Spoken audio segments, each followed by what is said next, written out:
Most students of animation look at the graph editor in Maya and think, wow, that looks like a giant plate of spaghetti. Their heads do a slight tilt and look of confusion appears. They close the window, and as a result, they start animating as viewport animators, which is not a bad place to be, but it's not the best place to be. They can make things move, but they struggle to make them move well because they're stuck guessing in 3D space. Today, I'm going to take you behind the scenes of my capstone project about mastering animation dynamics. I'll show you how I used three big tools, the TNA, the FPI, and the HTA, to build an e-learning game called the Dungeon of Keys that turns students into graph-literate animators. First up was the training needs analysis, or the TNA. This helped me stop thinking about just teaching Maya and start solving a real problem. I identified that students are victims of software illiteracy. I realized that they didn't need more time playing with models in the viewport. They needed 2D graph literacy. The TNA also helped me to compile some additional information from other outside SMEs to make sure this was grounded from a range of sources. Autodesk provides us with a technical manual for Maya 2026 with the software within the software itself, which is a bonus. As my dad always said, read the manual first. Jason Martison and Jason Schiffer provided the pro workflows and shortcuts used in top studios, and Richard Williams connected everything to the classic 12 principles of animation. I also looked at research showing that students often think they get it until they have to do it. This is why I chose the show me game instead of the tell me lecture approach to learning. Next, I used Merrill's First Principles of Instruction, or the FPI, to map out the learning journey. To start, the task. I'll anchor everything in the valley of despair, that frustration animators feel when their motion looks floaty or weird. Then, activation. I'll start with what they already know.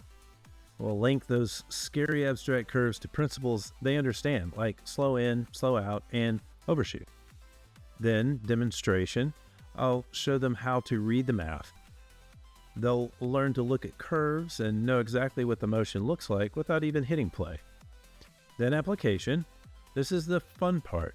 They continue to navigate the Dungeon of Keys. It's a dungeon crawler where you solve puzzles and answer questions about the fundamentals, navigation of the software, and by matching curve shapes to physical behaviors. And last, integration. Ideally, their whole identity changes. They stop guessing and start using spatial comprehension to fix problems fast, just like a pro in a real studio.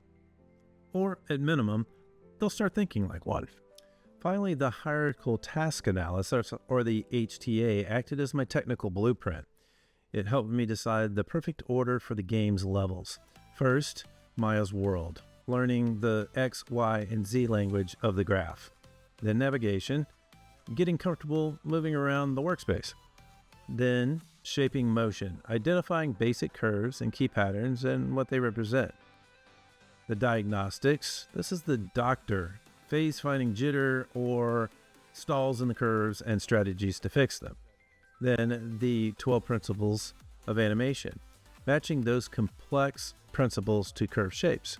And finally, the capstone, an instrument-only challenge where you decipher motion using only the curves as a guide. I will be attempting to build in a mastery gate. If they keep making the same mistake, the game sends them to a mini remediation room to help them get back on track. By combining the why, TNA, and the how, FPI, and the steps, HTA, I've created an experience where making it out alive proves they've mastered the material. When they finish, they don't just get a grade, they earn the D20 Master Animator badge. And they're no longer just a viewport animator.